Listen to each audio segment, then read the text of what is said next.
স্টেয়ারওয়েলের ভেতরটা অস্বাভাবিক চুপ। দরজার ওপার থেকে ভেসে আসে শুকনো গলা, বাইরে রেখে যান। নামতে নামতে হঠাৎ সিঁড়ির কুয়োর অন্ধকারে সে দেখল একটা হাত ঝুলে আছে, অস্বাভাবিক লম্বা আঙুলে ধরা সেই প্যাকেটটা। আর তারপরেই ধূপ ধাপ, একটা উল্টো হয়ে থাকা শরীর রেলিংয়ে ধাক্কা খেতে খেতে নিচে নামছে। অন্ধকারের ভেতর থেকে সেই গলাটা আবার, যেটা দেওয়ার ছিল সেটা তো দিসনি। রাত তখন প্রায় 1:30। শহরের সেই অংশটা যেন অনেক আগেই ঘুমিয়ে পড়েছে, কিন্তু শৌকতের চোখে ঘুম নেই। অ্যাপের স্ক্রিনে ভেসে থাকা লোকেশনটাই বারবার তাকে অস্বস্তি দিচ্ছিল। ডেলিভারির অর্ডার সে অনেক নিয়েছে, অদ্ভুত জায়গাতেও গেছে, কিন্তু আজকের লোকেশনটা আলাদা। ম্যাপে রাস্তা গিয়ে শেষ হচ্ছে একটা বহুদিনের পরিত্যক্ত কারখানার কাছে। বাইক থামিয়ে সে কিছুক্ষণ বসে রইল।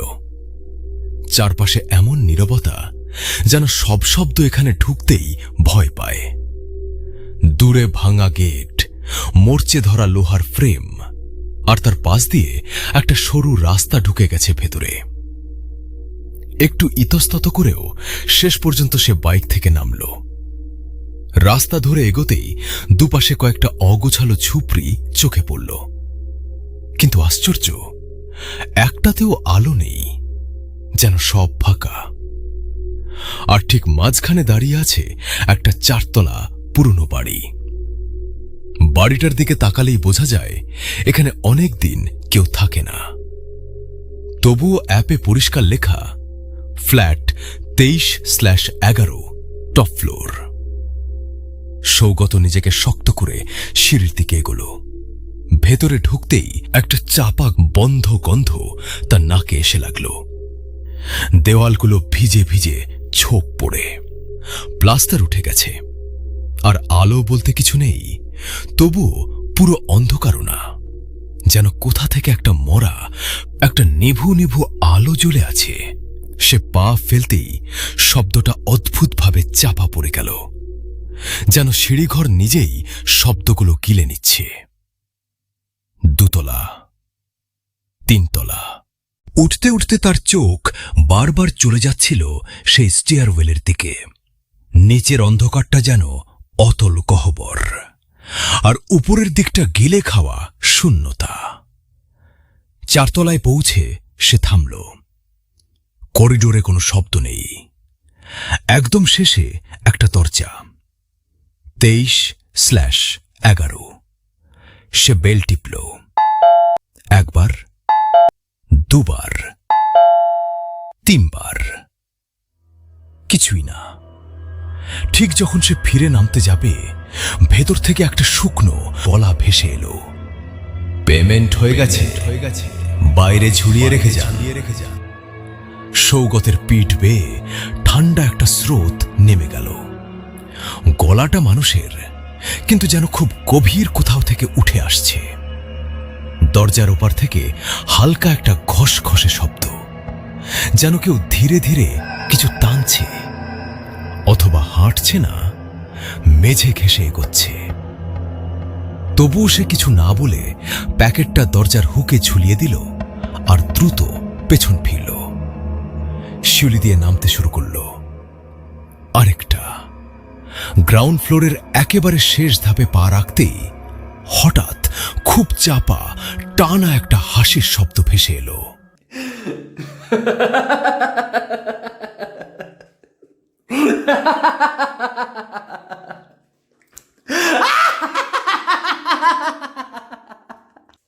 সেই একই শুকনো ভাঙা হাসি। সৌগত থেমে গেল। বাইরের দরজাটা হাতের নাগালে, আর এক পা দিলেই সে বেরিয়ে যেতে পারে।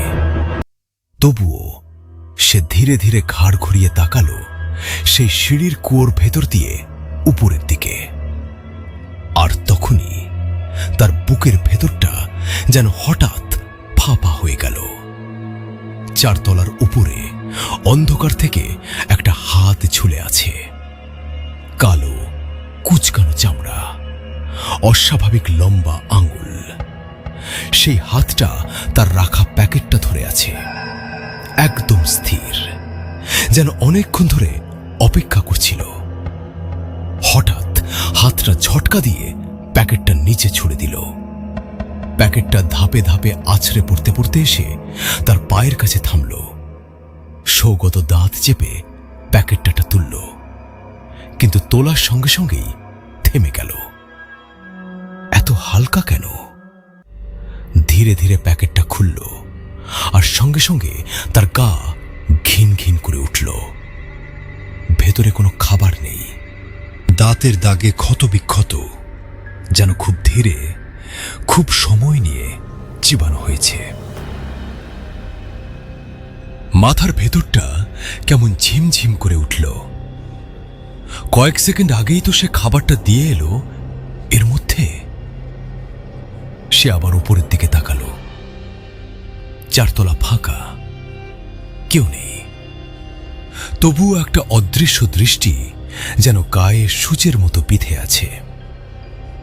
এইবার ভয়টা রাগে বদলে গেল। সে প্যাকেটটা শক্ত করে ধরে আবার সিঁড়ি দিয়ে উপরে উঠতে শুরু করল। ঠিক তখনই উপরে থেকে একটা শব্দ এলো, ধূপ ধাপ, কিছু একটা পড়ছে। রেলিংয়ে লেগে ধাপে ধাপে নিচে নামছে। সৌগত থেমে গেল। ধীরে ধীরে সে আবার সেই স্টেয়ারওয়েলের দিকে তাকালো, আর যা দেখল, তার শরীরের ভেতরটা যেন এক মুহূর্তে অবশ্য হয়ে গেল। একটা শরীর উল্টো হয়ে রেলিংয়ে ধাক্কা খেতে খেতে নিচে নামছে। হাত দুটো অস্বাভাবিকভাবে বেঁকে গেছে, কোমরটা উল্টো দিকে মোচড়ানো, আর মাথাটা নিচের দিকে ঝুলে, সরাসরি তার দিকে তাকিয়ে। চোখ দুটো অস্বাভাবিক বড়, চোয়াল ভেঙে ঝুলে আছে, দাঁতগুলো বেরিয়ে। ওটা এসে থামল তার ঠিক একতলা উপরে। 1 সেকেন্ড, 2 সেকেন্ড, তারপর মাথাটা ধীরে ধীরে আরেকটু নিচে নামল, যেন তাকে ভালো করে দেখতে চাইছে।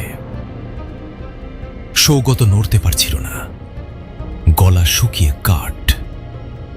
আর তখনই ওটা খুব আস্তে ভাঙা গলায় বলল, যেটা দেওয়ার ছিল সেটা তো দিসনি। হঠাৎ সিঁড়ির মরা আলোটা কেঁপে উঠল। সব অন্ধকার। 1 সেকেন্ডের জন্য সব থেমে গেল। আর সেই অন্ধকারে ঠিক তার সামনে কিছু একটা খুব কাছে এসে দাঁড়ালো। এতটাই কাছে যে সে নিজের নিঃশ্বাসের সঙ্গে আরেকটা ঠান্ডা পচা নিঃশ্বাস মিশে যেতে অনুভব করল। আর তারপর থেকে একটা প্রশ্নই বারবার ঘুরতে থাকে, আসলে কি দেওয়ার কথা ছিল? খাবারটা, না অন্য কিছু? সৌগত কি ভুল জিনিস দিয়ে এসেছে, নাকি সে নিজেই কিছু রেখে আসে?